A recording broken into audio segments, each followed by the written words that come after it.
Mon père a connu une enfance dakaroise.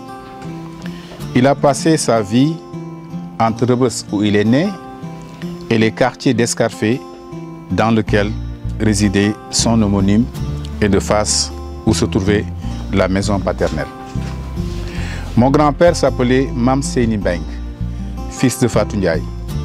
Aussi longtemps qu'on peut remonter le temps, je me rappelle, chose plus que marquante, du caractère placide et de l'auréole de sérénité dont ce dernier était paré par la Providence.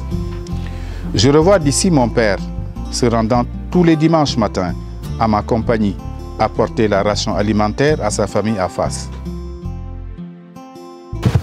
Je suis ravi de vous présenter ma toute dernière production. Voilà un livre qui a paru le 22 avril dernier et qui se veut un raffermissement de souvenirs. Ce livre consiste dans un récit, c'est-à-dire une narration de faits réels.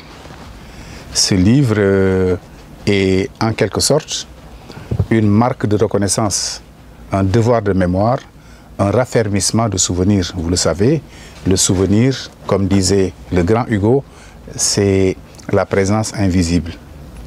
Nous avons tenu à rendre hommage à nos parents qui nous ont, tout au long de leur vie, dispensé de leur lumière, une lumière qui n'eut point cessé de nous éclairer.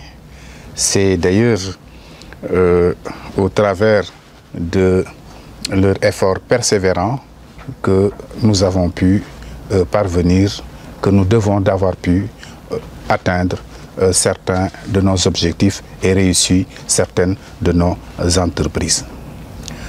Dans ce livre, vous vous rendrez compte, il y a beaucoup de thèmes parce que le livre part de l'enfance dakaroise de notre père, un père qui est né à Rebeuss, qui a grandi entre Escarfé et Fass.